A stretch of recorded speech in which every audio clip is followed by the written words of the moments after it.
Les voy a presentar en este momento a nuestro maestro y colaborador de la Asociación Psicológica Junguiana, el maestro Miguel Nava, que nos hará hoy el placer de escucharlo sobre esta temática de la psicología. Adelante, maestro. Hola, buenos días. Me parece que ya hay algo de gente conectada. No sé si es suficiente para iniciar, creo que sí. De cualquier manera, me parece que va a quedar grabado. Y pues empezamos.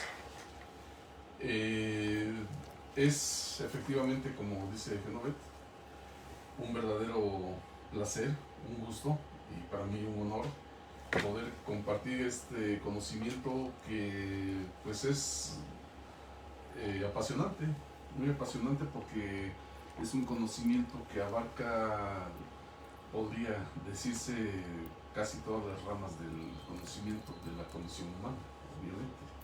Estamos hablando de condición humana. Después vamos a hacer apreciaciones acerca de que, bueno, porque hago esta referencia de que estamos hablando sobre condición humana, porque pues hay otras condiciones, ¿no?, de existencia. Al hablar de ontología, el ser es todo, pero este ser puede ser de muchas formas también, y estamos nosotros en este momento haciendo referencias a una cuestión propia de la condición humana. En fin, la cuestión de la obra de Carl Gustav Jung ha tomado un renacimiento en los tiempos modernos, en nuestra contemporaneidad, y ha tomado unos nuevos aires a partir de la publicación de este libro, que es el Libro Rojo. Podría decirse que Carl Gustav Jung estaba, podría decirse, repito, olvidado, lo cual no es del todo justo, porque siempre ha habido gente que nos hemos acercado, sobre todo por la publicación de su obra más conocida, más famosa, que es Psicología y Alquimia. Me parece que a estas alturas ya la mayoría de la gente sabe cuál es el origen de este texto, del Libro Rojo, del cual nada más voy a dar la referencia. No vamos a hablar, no vamos a decir en qué consiste, cuál es su contenido, ni por qué es rojo. Por ahí están ya a punto de publicarse, me parece que en español, en inglés ya existen los libros negros. Y este libro rojo, y junto con los negros, no sé si haya algunos más que debería aparecer por ahí, tal vez el blanco y el verde, fueron textos que son obras póstumas que Jung dejó escritos para la posteridad. No los publicó cuando él estaba vivo, porque su obra se fragua, se consolida en el periodo de entreguerras. Jung escribe en el periodo al final de la Primera Guerra Mundial, y durante la Segunda Guerra Mundial también es que él está escribiendo, y bueno, todos sabemos que es una era feroz. El mundo, la mitad del planeta, la mitad del mundo se está matando con la otra mitad del mundo. Todos conocemos la historia del nazismo, el fascismo, todo el conflicto bélico, tanto en la Primera como en la Segunda Guerra Mundial, y no hay oídos para el planteamiento que él está haciendo.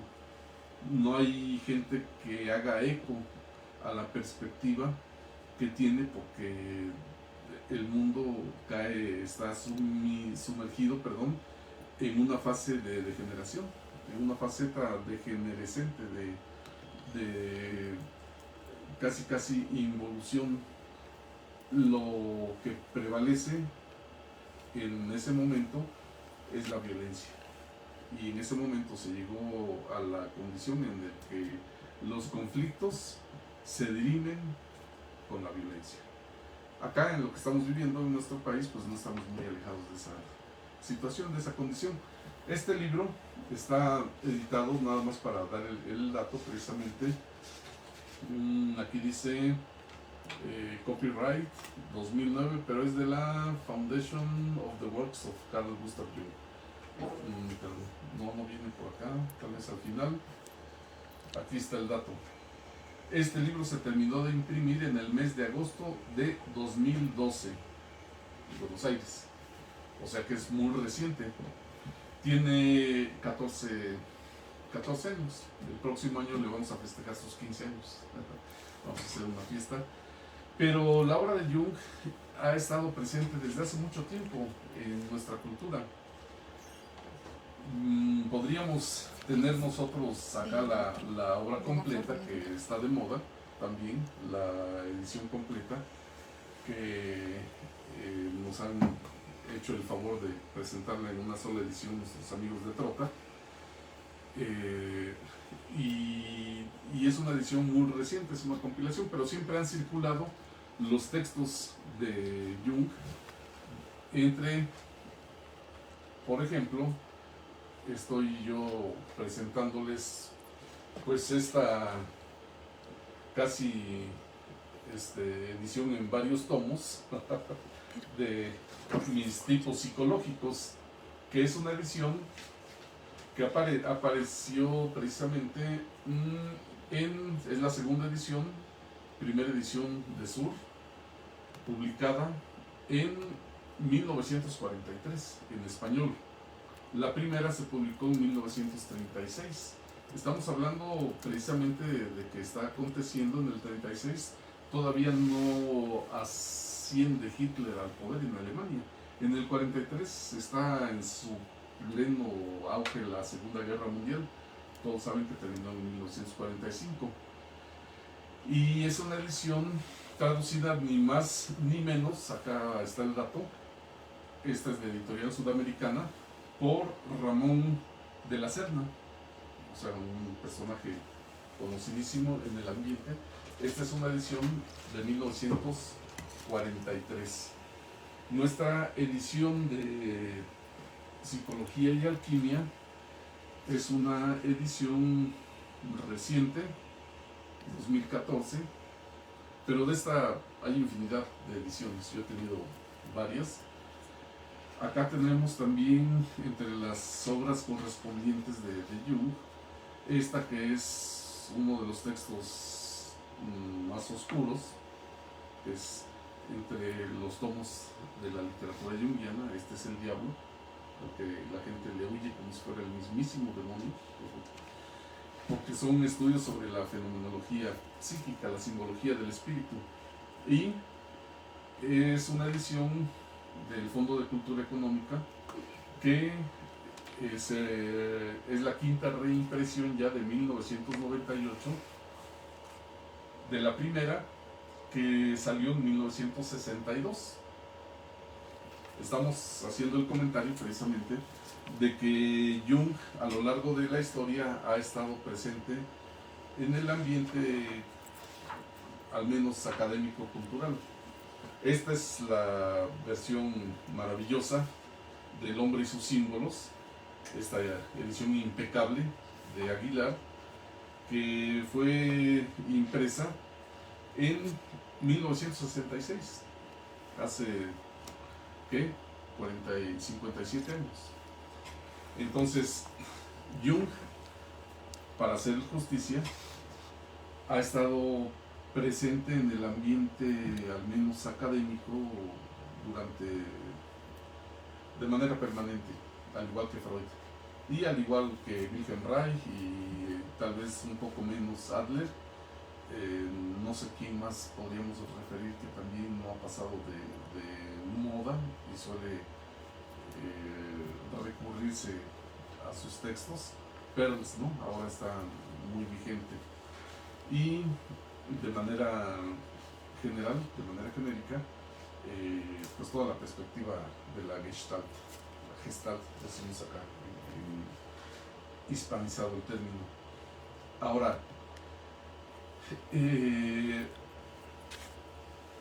¿Cuál es la diferencia entre acercarse recientemente al discurso junguiano y haberse acercado en otras épocas? Bueno, ahí hay una cuestión cultural muy importante, y esa cuestión cultural tiene que ver con una especie de apertura intelectual, una apertura académica, de una visión más o menos periférica, de una visión casi no necesariamente en el aspecto restringido de la psicología, sino que se abre a un horizonte más extenso en el que se va a abarcar la cuestión filosófica y la cuestión antropológica. Jung está asumiéndose como un pensador kantiano, y desde ahí vamos a empezar con aspectos muy sui generis, porque para entrar en materia, su obra más conocida, ya lo he comentado en otro momento, es Psicología y Alquimia, que más que dar una exégesis o una explicación académica erudita, que no es mi caso, vamos a dar un ejemplo de qué es lo que está haciendo Jung en este texto con respecto al título de nuestra ponencia, ¿sí? Es la cuestión ontológica, es una hermenéutica ontológica en contra de una psicología conductual, porque si le quito el título o el término alquimia, pues entonces nos vamos a quedar nada más con psicología. Pero nosotros vamos a cualquier librería, a cualquier bazar, y nos vamos a encontrar con muchísimos libros de psicología que no tienen el acierto de la perspectiva junguiana. Y ese acierto es la cuestión ontológica. Ahora, ¿de qué se trata la cuestión? ¿Por qué tengo que sacar a Kant en esta exposición? Bueno, porque Kant está planteando una cuestión muy importante. Esto hace muchos años, algunas décadas, era parte de la formación estándar de los estudiantes, incluso desde el nivel de bachillerato. Por cierta nostalgia conservo yo este texto, que es La dialéctica de lo concreto, de Karel Koschik, de esa avanzada marxista que prevaleció durante todo el siglo XX y de la cual no hay que patearla del todo, porque ya nos santiguamos nosotros ante una perspectiva que no tiene que ver con comunismo, socialismo. Pero viene al caso porque, siendo un autor marxista, expone aquí claramente la cuestión que va a aterrizar posteriormente en la visión junguiana, ¿sí? Aquí voy a citar nada más esta parte. Dice: la antropología filosófica se remite a las famosas preguntas de Kant, y todo esto está en Jung. La primera pregunta: ¿qué puedo saber? ¿Sí? Como ser humano, ¿qué puedo yo saber? La segunda: ¿qué debo hacer? ¿Sí? ¿Debo hacer el bien? ¿Debo hacer el mal? ¿Debo hacer cosas para mí, para los demás, etcétera? ¿Qué puedo esperar? ¿Sí? Una cuestión histórica. ¿Qué puedo esperar de mi condición humana? Dice: a estas tres preguntas agrega Kant una cuarta: ¿qué es el hombre? A la primera pregunta contesta la metafísica, a la segunda la moral, a la tercera la religión, y a la cuarta la antropología. Y ahí está la cuestión.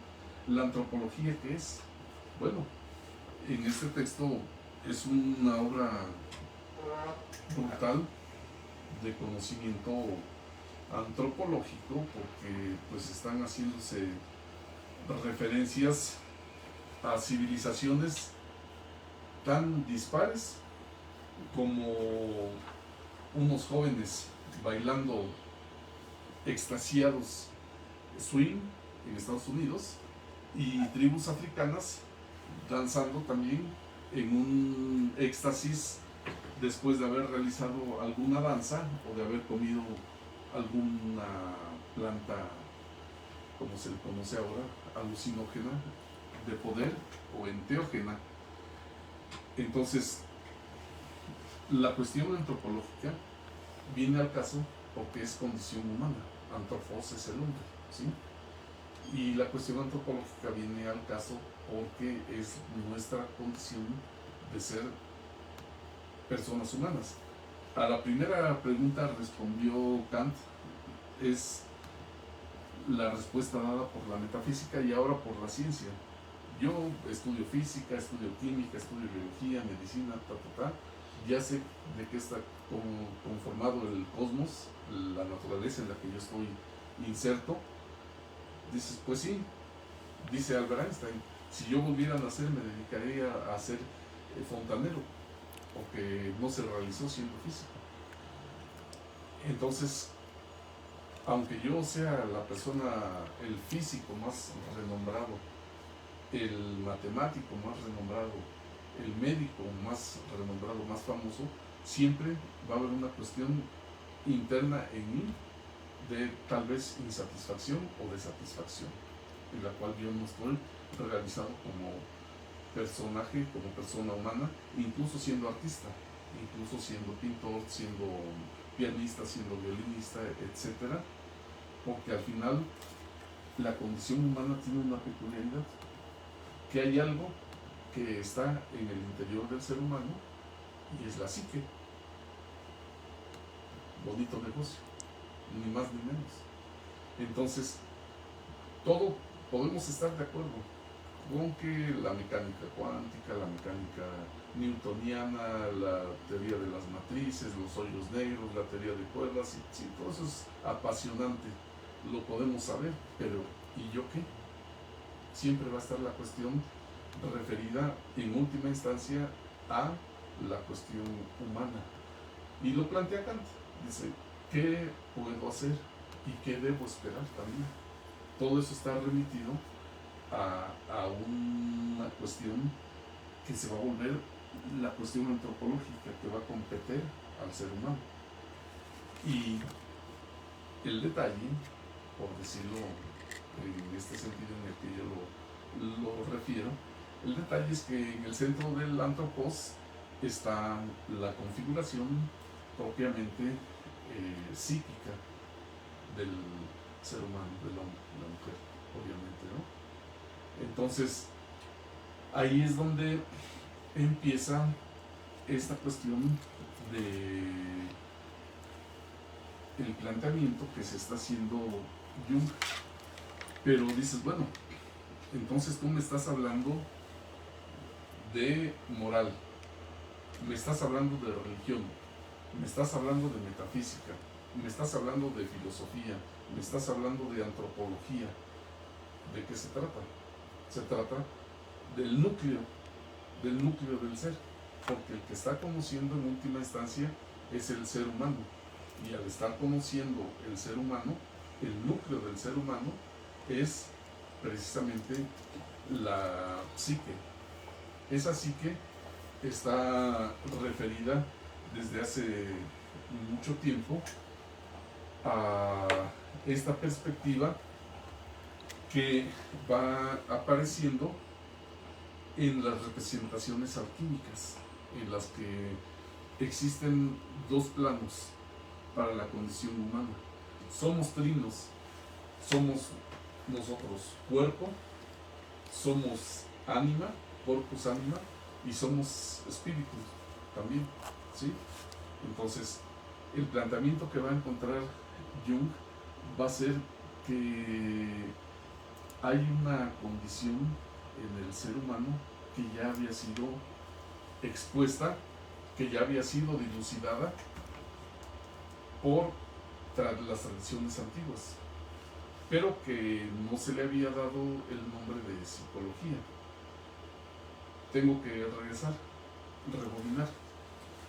¿Por qué estoy haciendo la referencia que si es psicología o es metafísica? La metafísica, ya saben, Kant la pone en el baúl de los recuerdos, y a partir de la obra kantiana nadie hace ya referencia a la metafísica y trata de darle el estatus de ciencia.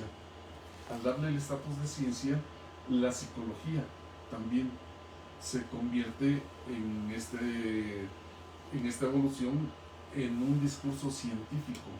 Quien le da, todos ustedes saben, el estatus de ciencia a la psicología, aunque los psicólogos estén de acuerdo en contra de mí, de que no es una psicología la ciencia, yo sostengo que es una ciencia, le da el estatus de ciencia a Sigmund Freud. Sus colaboradores directos o conocidos, porque luego me jalan las orejas ahí en las redes, de repente digo que alguno colaboró con Freud y resulta que no colaboró, sus contemporáneos. Jung también era médico. Entonces hay que recordar que siendo médicos ellos vienen de una formación científica ruda, ¿sí? En la que tienen que aprender qué son las proteínas, los aminoácidos, qué es, para qué sirve el corazón, para qué sirve el hígado, para qué sirve el páncreas, etcétera, las enfermedades. Y Freud, ni más ni menos, se va dando cuenta de que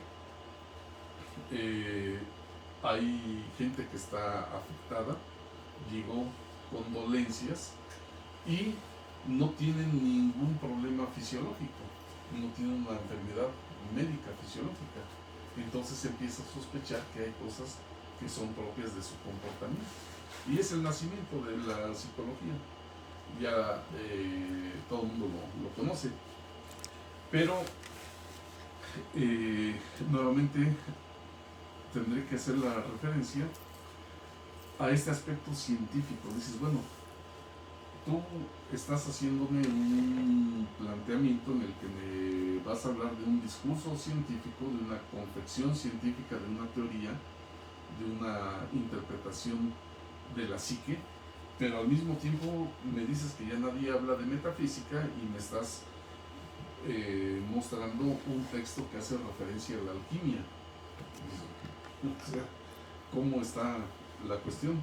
Y tengo que insistir en esto porque en la cuestión científica precisamente es el discurso que se está estableciendo a partir del propio Kant.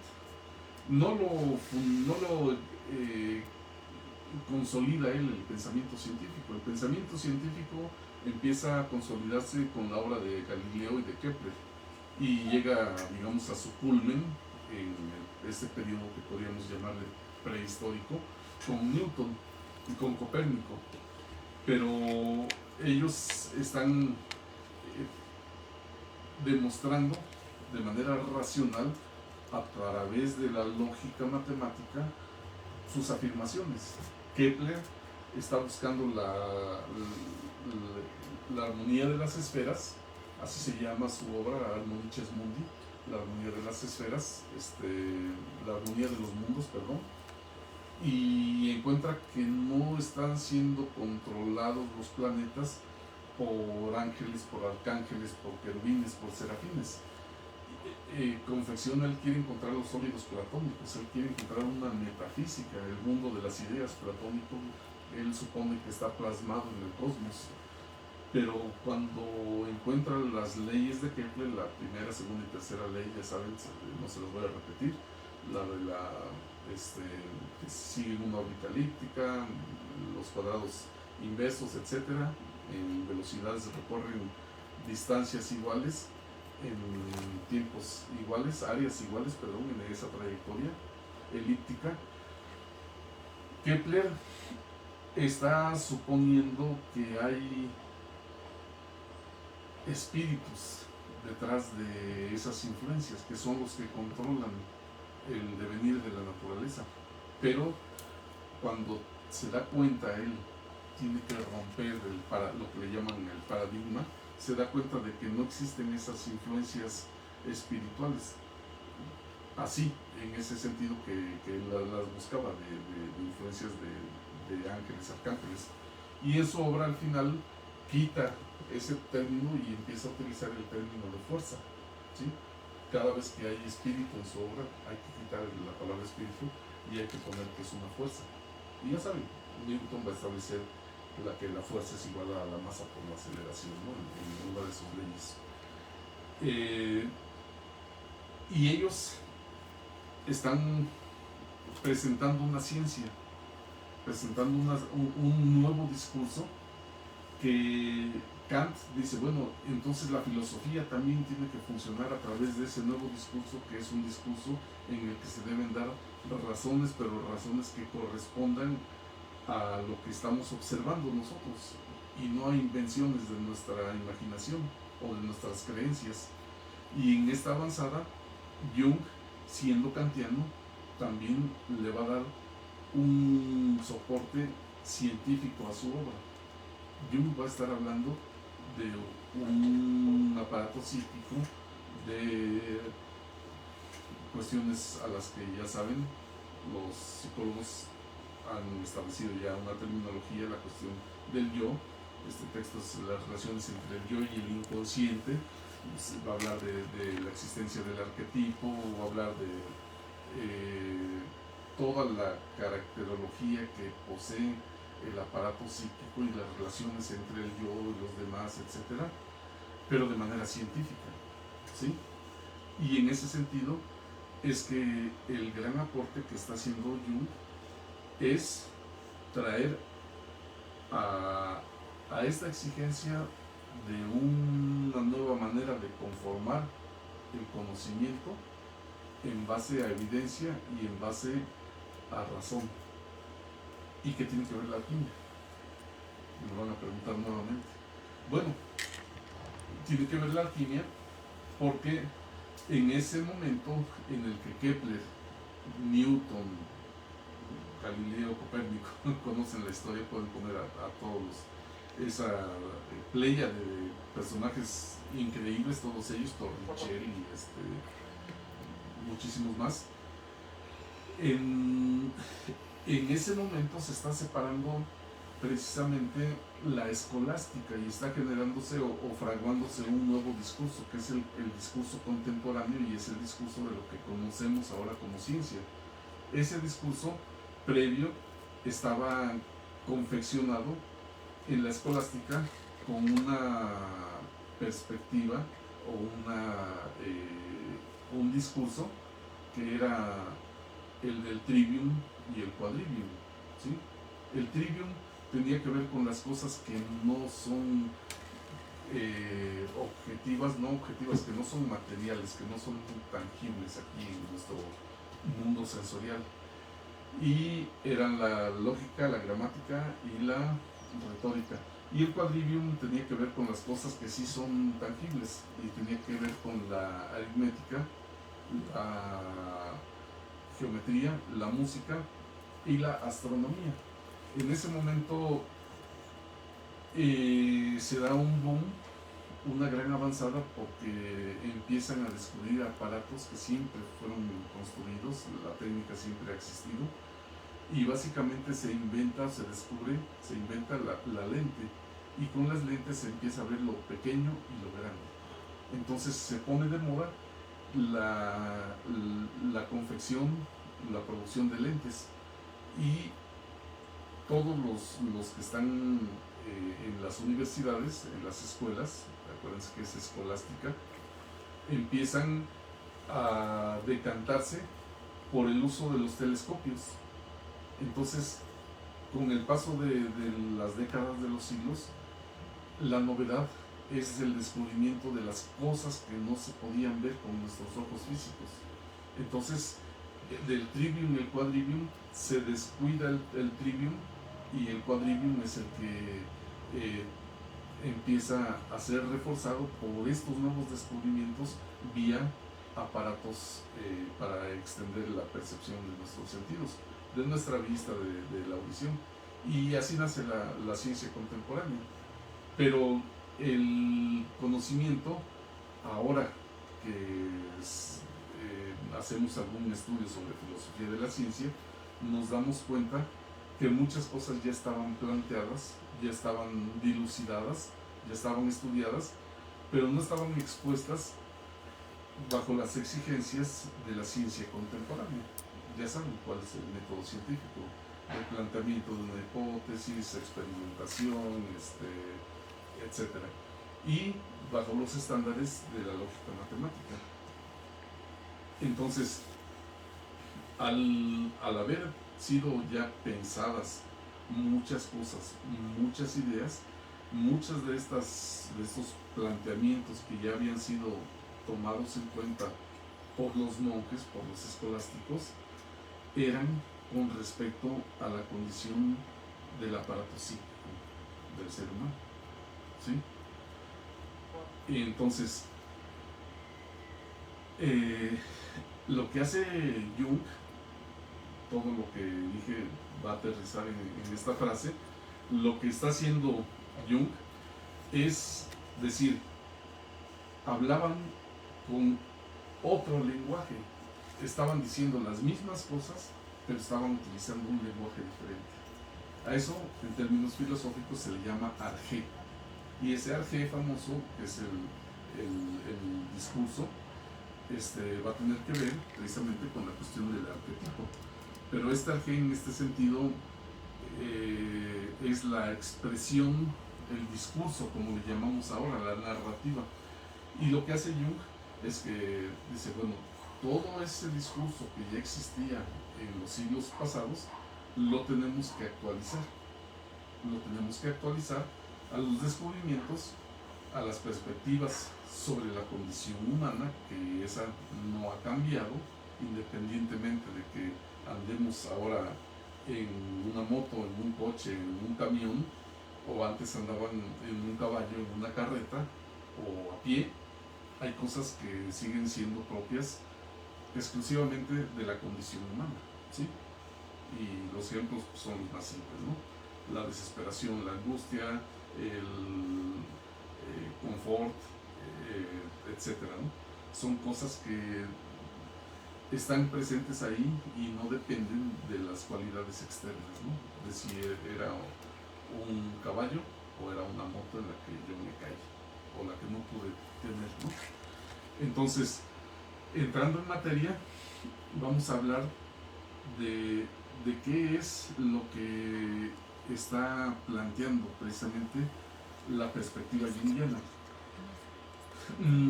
Siempre me pasa lo mismo, que quiero abarcar demasiado y por eso empiezo como a titubear, porque el tema es extensísimo. Aquí tengo 8 libros, ¿no? Extensos cada uno de ellos, y cada uno de ellos se puede desmenuzar en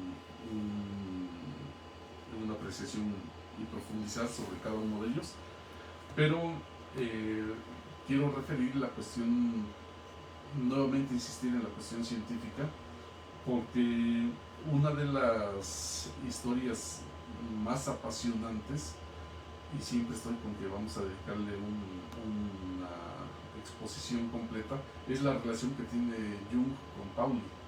Pauli es un premio Nobel de Física, ya lo saben, es el que establece el principio de exclusión, y es el físico que predijo la existencia de los neutrinos, de partículas que no tienen masa.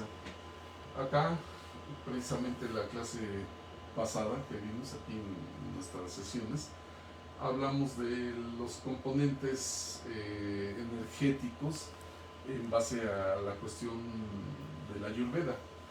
Y allá tenemos precisamente que en la materia está compuesta sus componentes básicos por el electrón, el protón y el neutrón. Son la E, que está con una rayita del signo negativo arriba, y son los componentes del átomo. Pauli predice la existencia del neutrino. Neutrino se le llama así porque es una partícula que es partícula, pero que no interactúa con la materia, y que casualmente hace unos 2 o 3 años se encontró que sí posee masa, pero es una masa ínfima. Entonces esa cosa es una cosa que no interactúa con la materia, se dice que el Sol arroja miles de millones de neutrinos, expulsa, atraviesan la Tierra como si no hubiera nada, ¿sí? Pero Pauli predice su existencia. ¿Por qué la predice? Pues porque hay un modelo de la materia que están confeccionando los mecánico-cuánticos y dice, debe haber una partícula que tenga estas características para que el modelo esté completo. Y tal era la autoridad de Pauli que cuando él predice la existencia del neutrino, al día siguiente los laboratorios de física están buscando esa partícula. Después vamos a dar los datos de cuántos años pasaron y se detectó, existe, y ahora se encontró que sí tiene una materia, una masa. Entonces, viene esto al caso porque lo que hacen, para poner un símil, lo que hacen los mecánicos cuánticos es que están queriendo encontrar el modelo del átomo, cómo es que está constituida la materia, y lo hacen, lo logran, pero ellos encuentran toda una serie realizan muchos experimentos y encuentran los resultados. Una vez que tienen todos los resultados, dicen, sí, tenemos los resultados de todo lo que hemos estudiado, ya sabemos, pero ¿eso qué significa? Entonces tienen que dar una explicación, ¿sí? Tienen que interpretar qué es eso que ellos, qué significan esos resultados que ellos obtuvieron. A esa cosa, en términos filosóficos, se le llama hermenéutica, ¿sí? Yo tengo aquí un experimento, realizo mis pruebas, encuentro unos datos y digo, pasó esto, sí, esto es lo que yo encontré, pero tienes que explicar, tienes que interpretar, de decir, ajá, ¿y de qué se trata? ¿De qué se trata esto? ¿Qué es esto de lo que tú escudriñaste, tu objeto de estudio? Entonces, eso mismo va a pasar con la psicología. La psicología tiene también una hermenéutica de por medio, ya lo he mencionado. Esa hermenéutica, para el caso de la perspectiva freudiana, en el caso de Freud, esa hermenéutica es la libido, ¿sí? El principio del placer. Freud, ya saben, explica los fenómenos en base, los fenómenos de la angustia, la represión, en base a su teoría de la libido, de que hay, y del principio del placer, de que los fenómenos mentales siguen un curso de tal manera que cuando se consuma el acto o no se consuma, hay la producción de placer o de displacer, de displicencia. Esa es la perspectiva freudiana, y está asociada además a la insatisfacción sexual, que era propia de la época de la Viena en la que ellos vivieron. Había mucha represión sexual, había insatisfacción en consecuencia. Pero ahí es donde difiere Jung. Están ellos encontrando, elaborando estudios sobre personas que tienen patologías, pero las están interpretando de manera diferente. Entonces, la hermenéutica para el caso de Jung es que el conflicto surge no por una insatisfacción sexual, no por una consumación o no consumación satisfactoria de la libido, sino por un llamado a la vida espiritual, ¿sí? Y eso va a implicar que nosotros estamos incompletos, hay algo que nos falta. Podemos nosotros ser el mejor pianista, el mejor pintor, podemos ser el mejor futbolista, pero hay algo en nuestro interior que implica un vacío, un hueco, y ese vacío es el que, de alguna manera, ya saben, esta es una cuestión que no es tangible, lo dice Jung ahí en alguna de sus obras. Si yo supiera cómo le meto yo aquí una palanca a mi cerebro y ajusto las tuercas, pues sería bien fácil, pero no hay manera de hacer eso con el aparato psíquico. Como son cuestiones que no son materiales aquí tangibles, no hay manera de decir que ese vacío, que ese hueco esté en algún lado, pero es una forma metafórica a la cual en este discurso científico le va a establecer Jung una nueva terminología, ¿sí? Entonces, este llamado a la vida espiritual es el que está pidiendo atención, no un trauma que yo tuve en la infancia, no que yo quiera tener relaciones sexuales con mi mamá, o que una niña idealice al papá, etcétera, o que todo se resuelva yendo a tener relaciones sexuales desordenadas con quien yo quiera y ya me voy a realizar. No es esa la hermenéutica. La hermenéutica es el llamado a la vida espiritual. Entonces, no sé cómo vamos de tiempo. Podemos seguir. Entonces, les repito, si ven mi exposición así como pausada, como si no supiera qué es lo que voy a decir, es porque estoy intentando considerar muchísimos aspectos, pero como siempre no me va a dar tiempo. Ahora, esta cuestión, la conclusión a la que vamos a abordar es que precisamente es lo que estoy comentando, que no, la obra de Jung al menos no va a estar poniéndole atención, dándole prioridad a que el problema de un desorden psicológico sea una cuestión conductual en la que yo no me acoplo a las circunstancias. Yo no quiero trabajar, yo no quiero estudiar, voy al trabajo y me peleo con todos los compañeros, no le hago caso al jefe, yo creo que estoy por encima del contador cuando yo no sé nada de contaduría, etcétera. No es una cuestión conductual a la que amerite ir a visitar al psicólogo para que el psicólogo, en esta analogía de Jung, ajuste las tuercas y yo regrese a mi trabajo y ya entienda que el contador está haciendo su trabajo porque está capacitado para ello, que yo no me voy a pelear con mis compañeros porque tengo que entender que estoy haciendo mi vida con estos compañeros y que tengo que convivir con ellos durante años y eso no me va a generar un conflicto, y etcétera, incluyendo el sexual. Ahí también entra la cuestión sexual, que yo estoy insatisfecho porque quiero sentir el goce de estar con una pareja y satisfacerme. Eso también cabe ahí. Esa va a ser en gran medida la perspectiva del Reich, que es otro super personaje, es uno de mis fue uno de mis ídolos, porque ya conocen la historia, ¿no?, de la revolución sexual de los jóvenes, ¿no? Es una vida ejemplar la de Wilhelm Reich, pero eso es punto y aparte.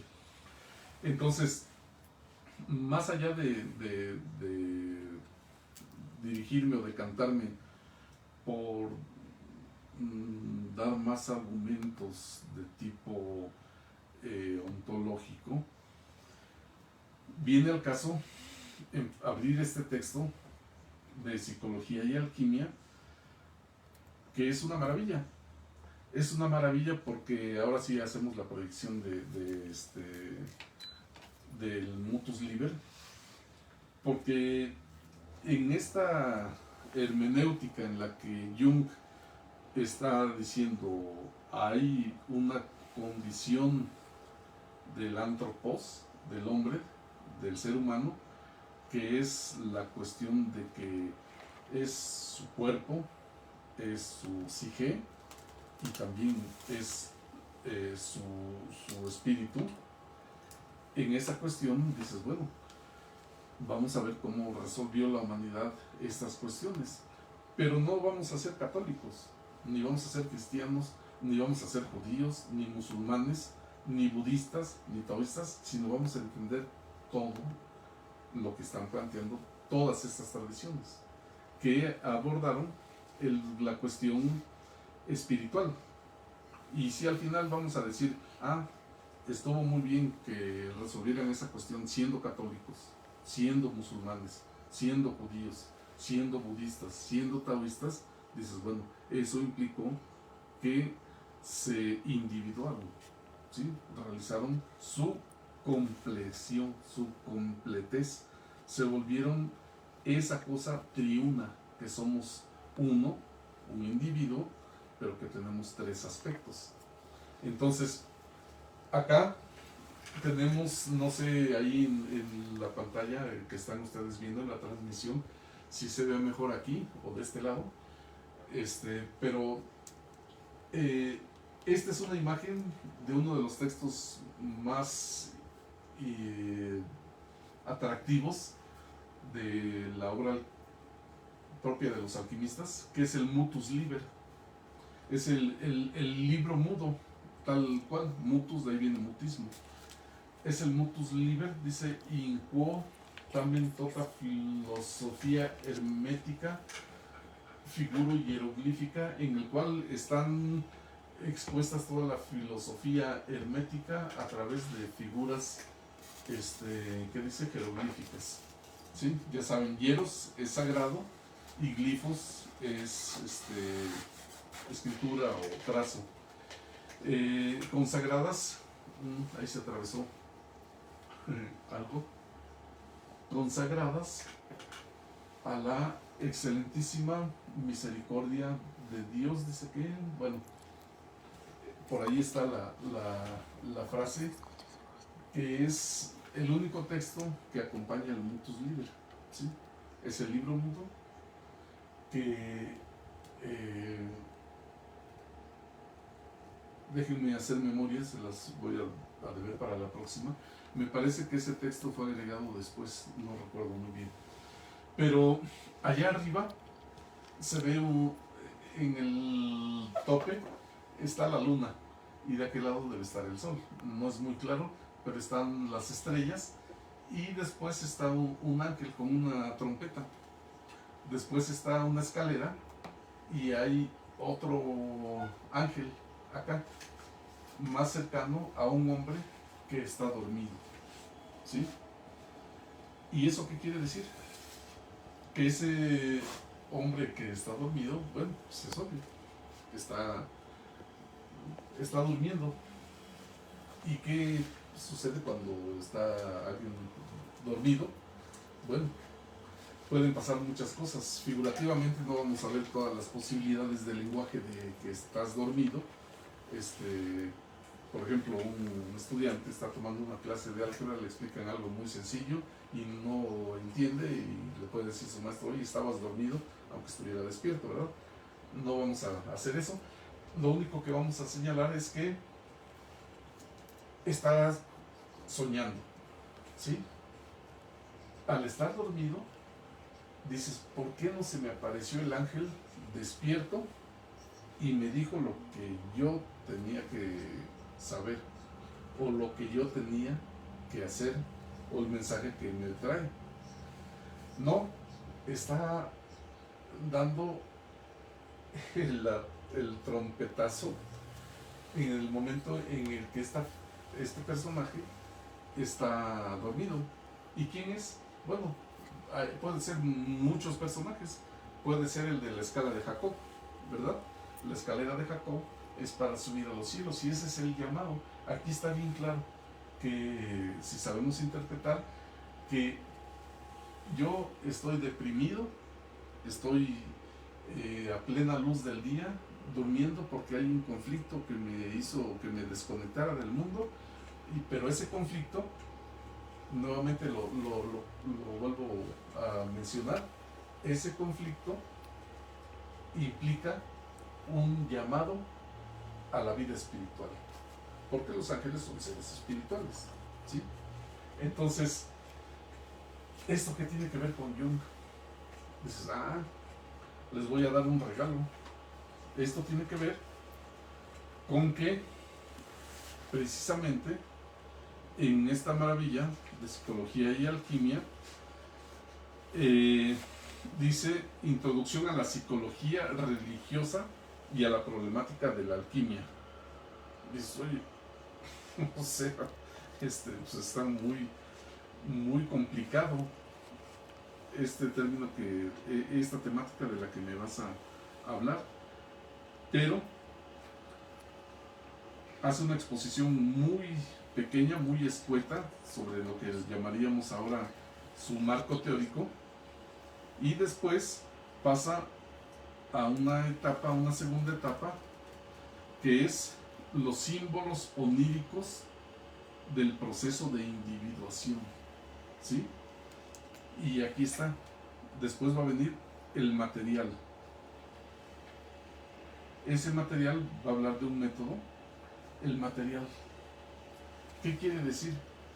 Que una persona, entre la gente a la gente que está recurriendo a él, que llega con problemas psicológicos, él encuentra que va a hacer una auscultación. ¿A través de qué? Aquí está. A través de lo que va a surgir en el terreno de lo onírico, en sus sueños, los sueños iniciales. Y el regalo que les estoy compartiendo a ustedes, que les estoy dando, es que precisamente esto es el inicio de la obra de Psicología y Alquimia de Jung, ¿sí? Está diciendo cuál va a ser el momento en el que yo me voy a dar cuenta de que estoy siendo llamado a la vida espiritual. Bueno, muy simple. Cuando estés deprimido, va a aparecer una señal de que estás durmiéndote a plena luz del día, ¿sí? Pero en el sueño te va a aparecer ya la intercesión de un ser espiritual, pero hay que tener mucho cuidado acá. Dices, bueno, es que a mí no se me ha aparecido el arcángel Gabriel, ni Rafael, ni Raciel, ni el venado, ni Isis, ni ¿quién más se les ocurre? Ni Agni, ni Thor, Loki. Dices, no, eso es precisamente el toque, el barniz mitológico de cada tradición. El barniz mitológico va a ser que entre toda esta mitología van a aparecer cosas que los personajes de los mitos tienen en común. ¿Y qué tienen en común? Acabo de mencionar a Thor, con sus equivalentes, con Zeus, con Indra, con Xiuquot, acá en América. ¿Qué tienen en común todos estos personajes? Una cosa que es esta, incluso está en el catolicismo, la centella, o el rayo, ¿sí? O el rayo de Indra, el rayo de Zeus, el de Thor, y en el catolicismo, en la clase previa, comentamos que está incluso la figura de María del Rayo, ¿verdad? Entonces, ¿qué es lo que podemos entender? Que bueno, se están explicando cosas en pueblos que están alejadísimos, que no tienen contacto entre ellos, pero que están hablando de procesos internos que están aconteciendo, pero que no son tangibles, y se les tiene que dar una explicación que va a ser la explicación propia del mito, ¿sí?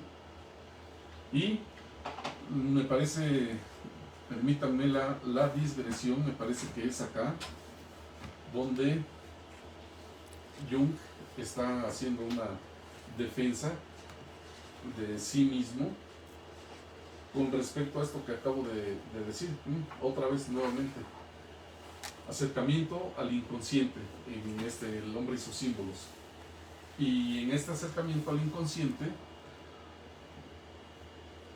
empieza precisamente con una temática, se alcanza a ver, que es la importancia de los sueños, ni más ni menos. Y sobre esto, ya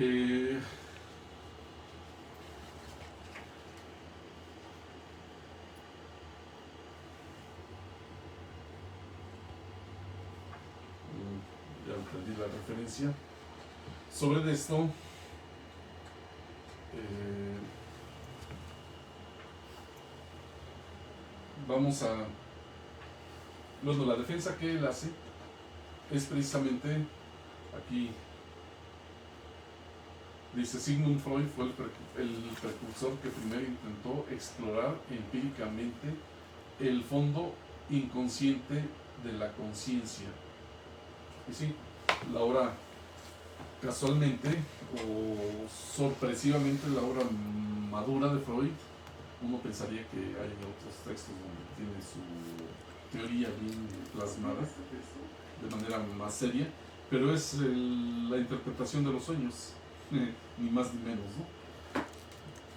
Lo que hace la tradición, vamos a hacer aquí ya el comentario propio de por qué vamos a ir integrando la cuestión del mito y las mitologías, porque en los pueblos antiguos, y sobre todo los que conservaron su tribalismo, se esperaba para los ritos de madurez, lo que les llaman ahora ritos de paso, para cuando el adolescente se convertía en un hombre y era plenamente miembro de la tribu, se esperaba a que el espíritu le hablara y que se le revelara a través de un sueño.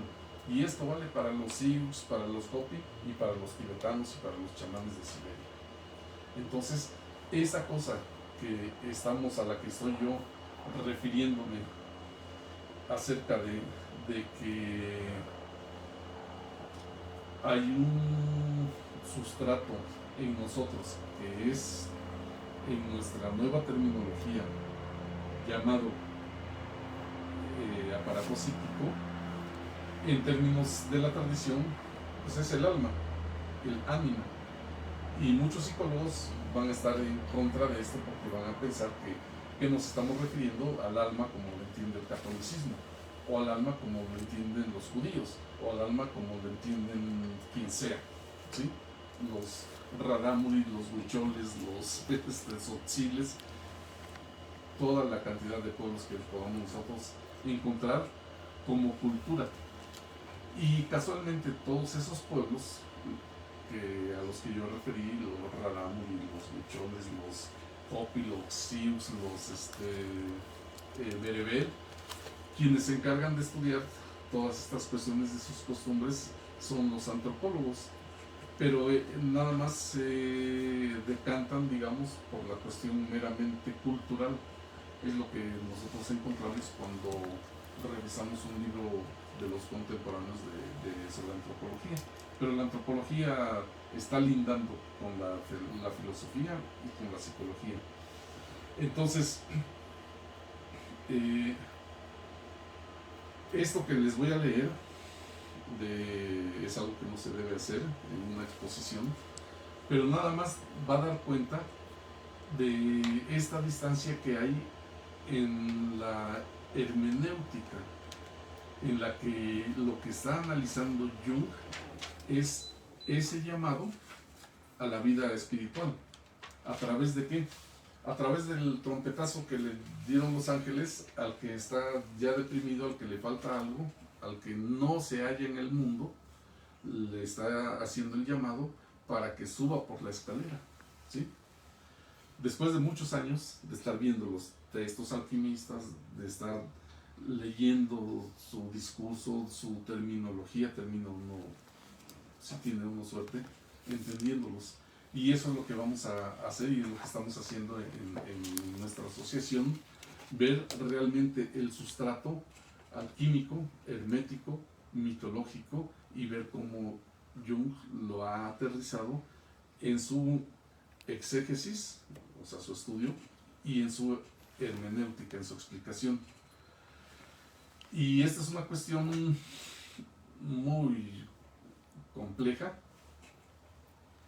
es una cuestión muy compleja, muy complicada, porque el requisito para ello no nada más es saber de la terminología psicológica, trauma, conflicto, yo, ello, etcétera, sino estar obligado a entender la tradición y a entender el hermetismo, la cábala, la alquimia, el budismo, el taoísmo, etcétera.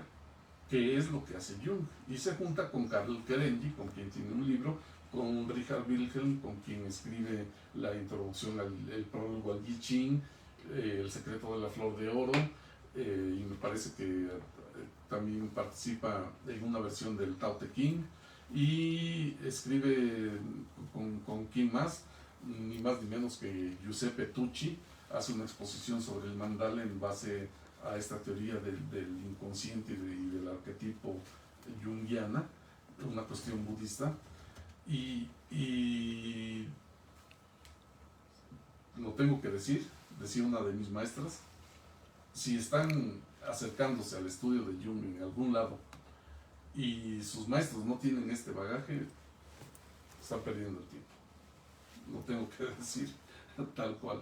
Y más aún, me parece que hay lugares donde les están prometiendo que en 10 meses, en 20 meses, van a hacer el proceso de individuación. Esa garantía no la da ni el Dalai Lama, ni el Karmapa, ni ni un rabino te garantiza que vas a lograr la individuación al plazo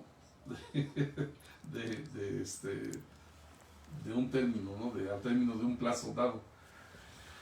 Los lamas empiezan estudiando desde niños, ya que concluyen lo que sería como una suerte de licenciatura, se llaman lamas, después continúan sus estudios y se llaman rinpoches, y finalmente alcanzan un grado muy elevadísimo que consiste en el de Geshe, y con suerte se vuelven sannyasis, arhats, con suerte logran la perfección. Pero bueno, les repito, hay que poner los pies en la tierra de una cosa que no está en la tierra, que es la inteligencia. Después vamos a ver si es posible poner la imagen del rey de Kunrat para que se vea, no ahorita, porque hace mucho ruido, ya me di cuenta que por eso lo apagaron.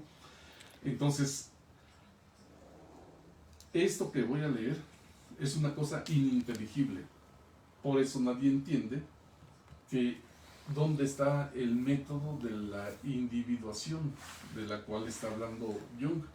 No lo vamos a mencionar aquí en dónde está ese método, sino vamos a tomé yo entre los sueños que les voy a leer y a los que está haciendo referencia Jung en esa hermenéutica, en esa explicación del aparato psíquico y en esa correlación con cómo lo expusieron en el discurso los sabios de la antigüedad.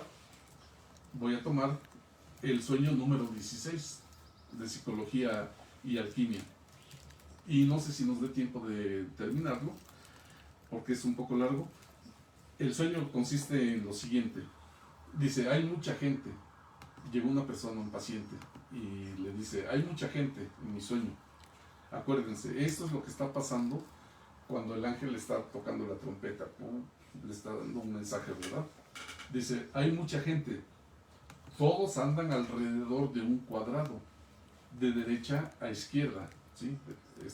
Me voy a voltear, de derecha a izquierda, hay un cuadrado y todos, hay mucha gente, todos andan alrededor de un cuadrado. Y esto es importante porque está diciendo alrededor, ¿sí? Que va a implicar una circunferencia de un cuadrado, y lo va a decir más adelante. Y si hay un cuadrado, va a aparecer la cuadratura del círculo, y si hay un cuadrado, van a aparecer los 4 elementos y las 4 eras del mundo, las 4 estaciones, etcétera. Y eso no tiene nada de conductual, ¿sí?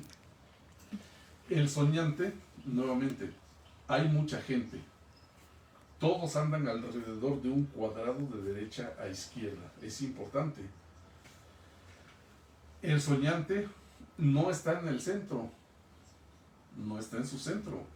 Acuérdense lo que dice nuestro himno nacional, y retiemble en su centro la tierra, ¿verdad? Qué tiempos aquellos. El soñante no está en el centro, sino a un lado, ¿sí?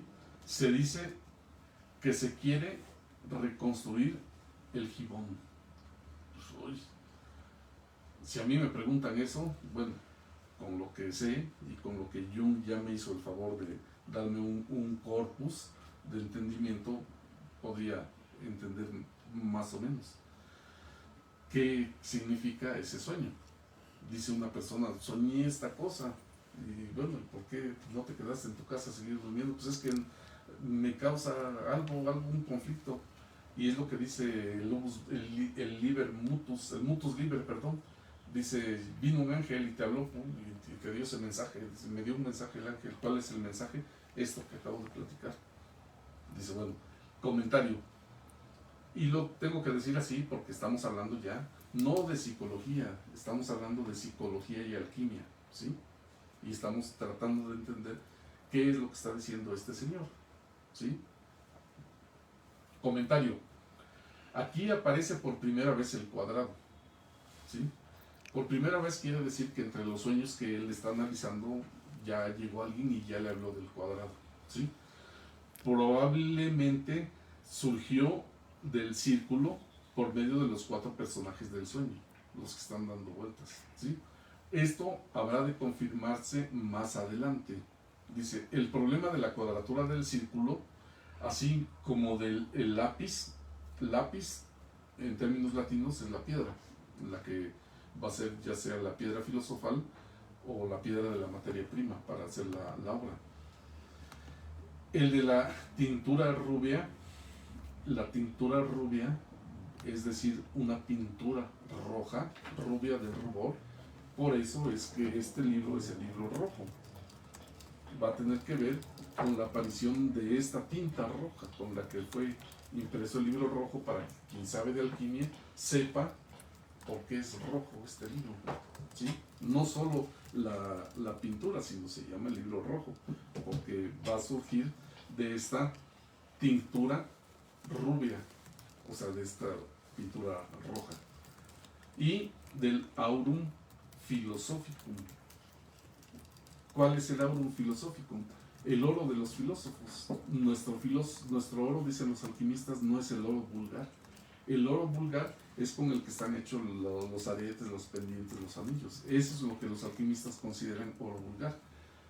Acá estamos hablando de la perfección alcanzada después del proceso de individuación, lo cual Jung se jacta de decir, lo hice, ¿sí? Entonces, seguimos. El problema de la cuadratura del círculo, así como el del lápiz, el de la tintura rubia y el del aurum philosophicum, preocupó a los espíritus medievales. No estamos en la Edad Media, bueno. Regresamos. Está diciendo, ellos enfrentaron esta fenomenología y la expusieron en su hermetismo, en su alquimia, en su cábala, en su cristianismo. La cuadratura del círculo es un símbolo del opus alquimicum, ¿sí?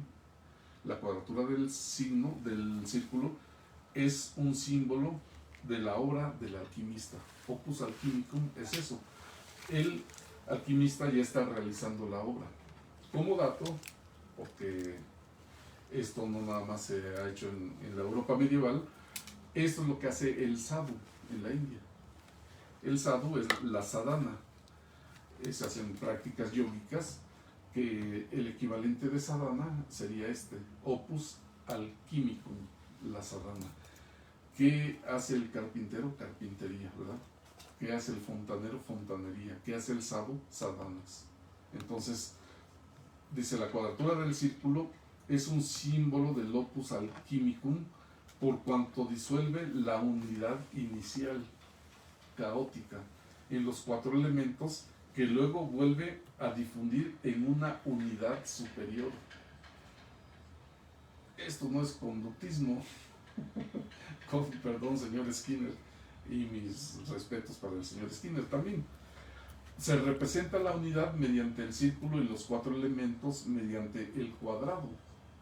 Dices, entonces, la unidad es un círculo, pero tiene 4, y también va a tener 3. Y eso, en el obligado comentario entre paréntesis, es pitagorismo. porque todo esto al final ya de un estudio profundo va uno a llegar a que es platonismo, es pitagorismo e incluso es el hermetismo original de la gnosis alejandrina, de esa confluencia que hubo de pueblos en Alejandría, entre los que había egipcios, judíos, persas y los cristianos que estaban surgiendo. En fin, dice, la producción del uno, partiendo de los cuatro, se realizaba en virtud de un proceso de destilación o de sublimación que se desarrollaba en una forma, por así decir, circular. ¿Sí? Sigo para que no se pierda la idea. Esto es, la materia de destilación era sometida a diversas destilaciones a fin de que el alma o el espíritu pudieran ser extraídos en su forma más pura. ¿Cuál es la forma más pura? Bueno, que el médico, que era Freud y que era Jung, nada más encontraban esta cosa, que es grosera, es el corpus, ¿sí? Pero tenemos una cosa intermedia que es nuestro arjé, nuestro discurso, lo que decimos que somos, lo que creemos que somos, lo que aspiramos a ser, lo que hemos sido, etc. Y tenemos una parte espiritual. ¿Qué es lo que está diciendo aquí? A esos les va a sacar por un proceso de destilación. O sea, nos va a sacar lo más jugoso de nosotros, la esencia más valiosa que está en la psique, en lo que nosotros hemos proyectado o queremos ser, y finalmente en nuestro espíritu. ¿Sí? Esto de espíritu lo vamos a dejar en impas, porque no vamos a dar un ejemplo de una persona espiritual, a menos que no sean los pesos pesados, que es Jesús, Buda, Mahoma, ya saben, ¿no? Moisés. Nuevamente dice, esto es la materia de destilación. Esa materia de destilación es nuestro cuerpo, ¿sí? Era sometida a diversas destilaciones, ¿sí? O sea, nuestro cuerpo se pasaba el proceso de destilación, por eso es alquimia, a fin de que el alma o el espíritu pudieran ser extraídos en su forma más pura, ¿sí? Ya le quitó el cascajo, decimos aquí los mexicanos, le quitó lo impuro y extrae la forma más pura. Por regla general, el resultado de estas operaciones se llamaba quinta esencia, ¿sí? Que no es, empero, el único nombre aplicado a ese uno siempre esperado y nunca alcanzado. Es lo que les estoy diciendo. Ahora, no lo digo yo, parafraseando al autor de un texto medieval, no lo digo yo, lo dijo Aristóteles. Lo que dije hace rato, no lo digo yo, lo dice Jung. Si creen que hay una garantía de que al término de un plazo van a lograr la perfección, aquí lo está diciendo Jung. Dice, la quintesencia no es el único nombre aplicado a ese uno, por eso es individuación, a ese uno siempre esperado. Mi psique está buscando ser esa persona perfecta y nunca alcanzado. ¿Sí? Ahí está. Si alguien les dice, mira, ven, por Diosito lindo, que en 20 meses ya vas a estar habiendo consumado el proceso de individuación, pongan signos de interrogación. Como dicen los alquimistas, ese uno tiene millares de nombres, ¿sí? ¿Cómo se llama ese uno? El que hace la individuación, ¿cómo se llama ese uno? Tiene millares de nombres, se llama Saúl, se llama Genovet, se llama Miguel, se llama Juan, Antonio, Pedro, etcétera, ¿no? Entonces empezamos a entender cómo hablaban esos antiguos, ¿verdad? Y no están diciendo otras cosas que no sean las mismas que nosotros podemos decir o a las que nos estamos enfrentando. Lo mismo que la materia prima. Dice, hay millares de nombres. Y hay millares de materias primas. ¿Cuál es la materia prima que yo tengo? Esta, ¿sí? Esta, ¿sí? Acerca de la destilación circular, dice Conrad, un megapersonaje de la alquimia, una cosa casi la cúspide, en lo que se ha dado en llamar su confesión, dice, en virtud de la rotación circular o revolución circular filosófica del cuaternario, y ahí es donde el himno del Rig Veda dice eso, este carro de ruedas cuadradas, cuando hemos visto un carro con ruedas cuadradas, pero es el cosmos, dice, en virtud de la rotación circular o revolución circular filosófica del cuaternario, se llega nuevamente a la suprema y más pura simplicidad y candor de la mónada católica pluscuamperfecta, ¿sí?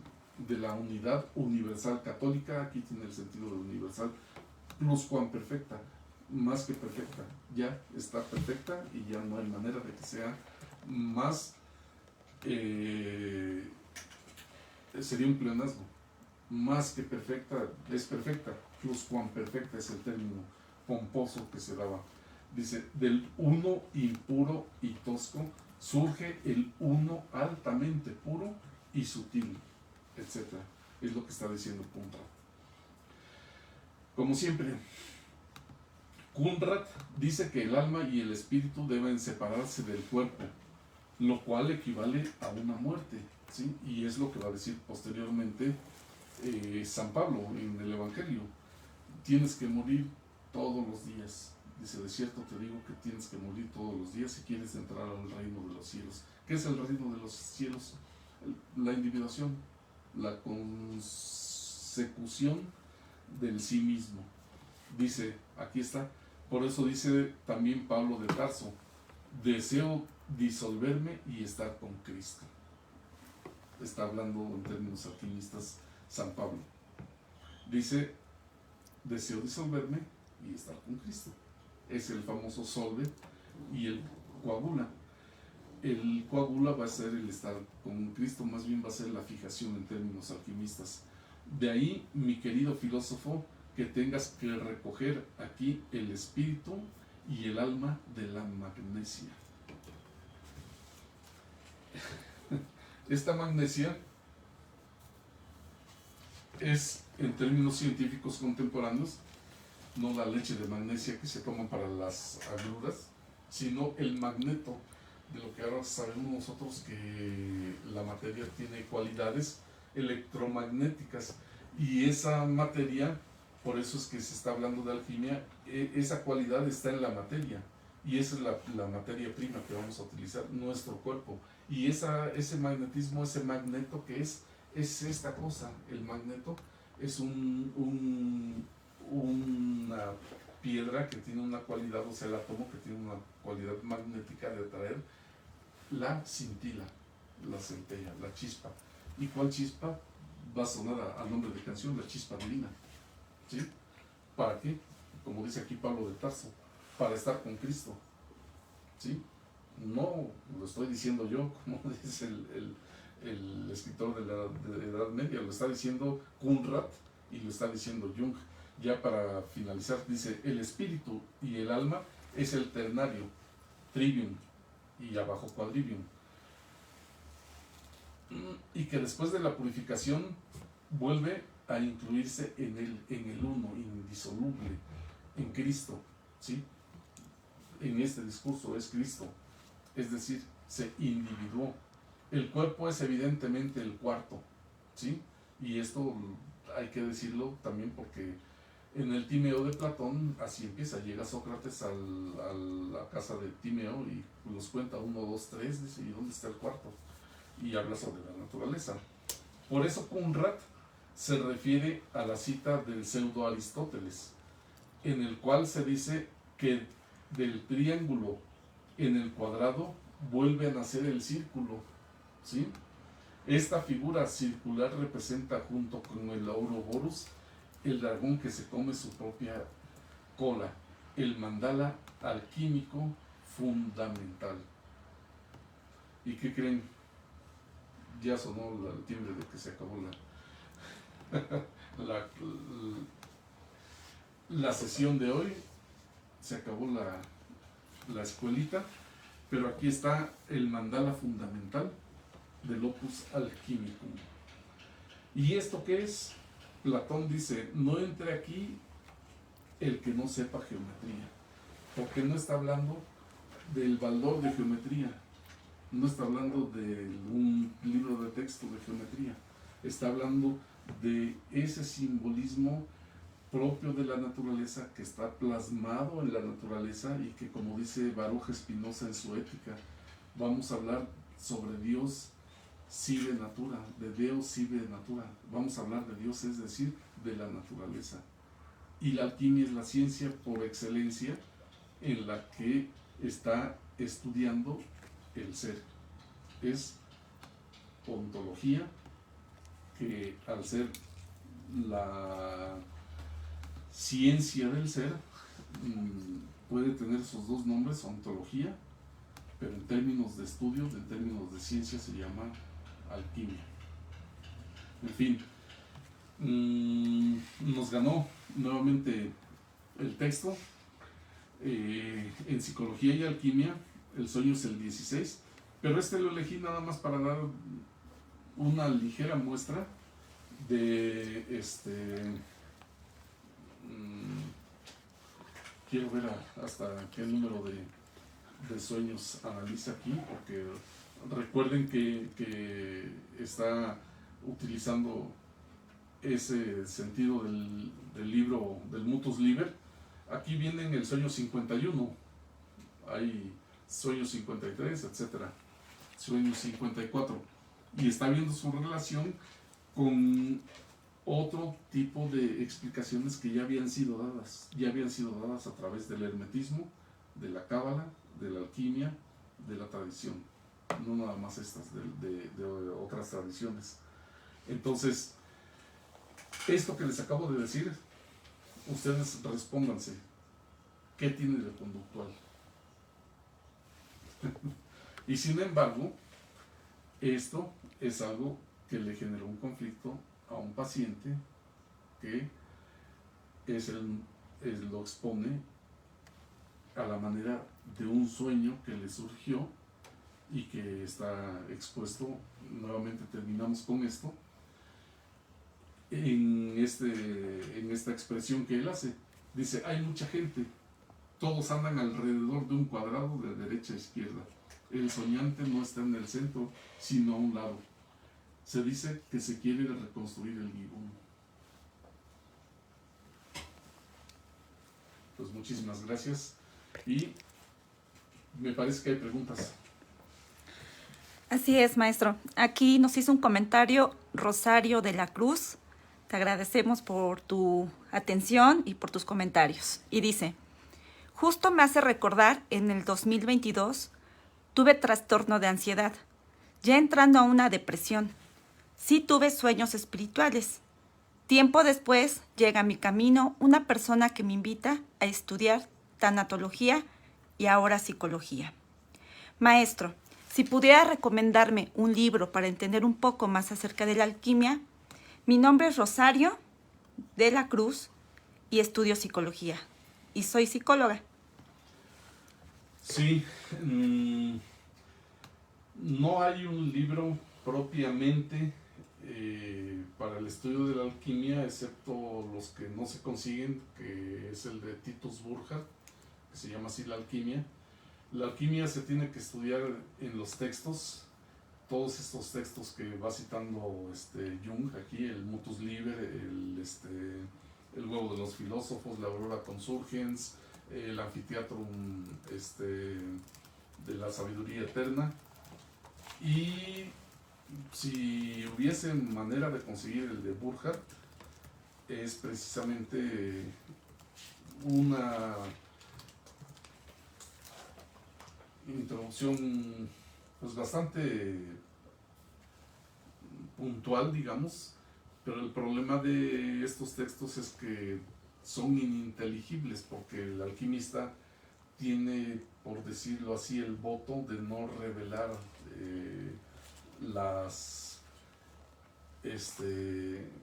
claves herméticas y alquímicas. Y bueno, por eso es que estamos nosotros invitándolos a que se integren a nuestros cursos, al diplomado que vamos a abrir ahora en abril, para que les demos bien ya el digesto, es la palabra correcta, ya digerido todo esto, todo este corpus que cada vez se abre un poco más. Que el problema no es la psicología, sino entender el discurso alquímico y entender ese nexo entre el alma y ya el despertar espiritual. Pero en concreto, el texto que sería útil sería el texto que se llama así, Alquimia, de Titus Burckhardt. Gracias, maestro. Pues bueno, creo que es momento de ir cerrando la conferencia. Agradecemos muchísimo al maestro Miguel Nava por esta apertura y por compartir un poco más sobre la psicología de esta escuela junguiana.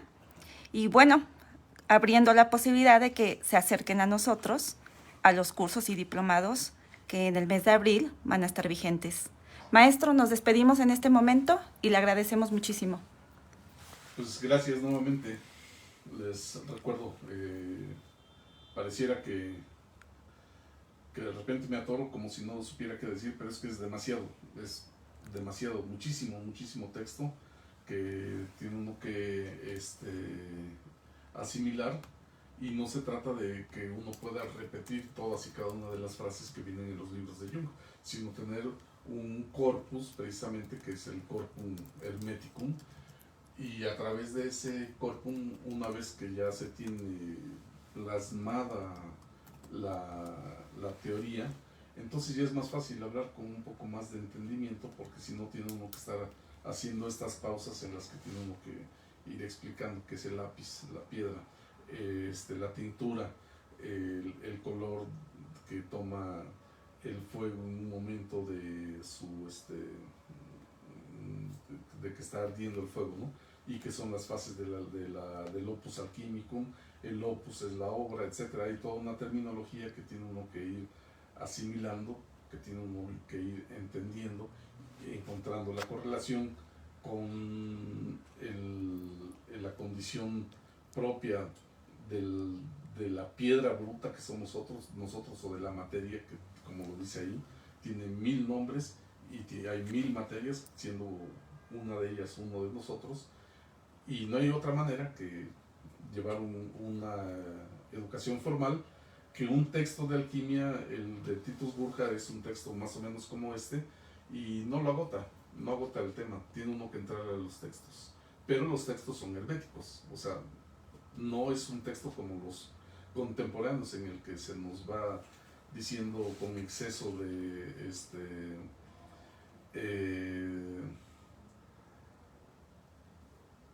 didáctica, para que el que no tiene facultades de entender entienda. No, aquí es al revés, aquí hacen todo más oscuro, más difícil de entender, porque surgió en una época en la que este conocimiento estaba prohibido. En fin, muchas gracias.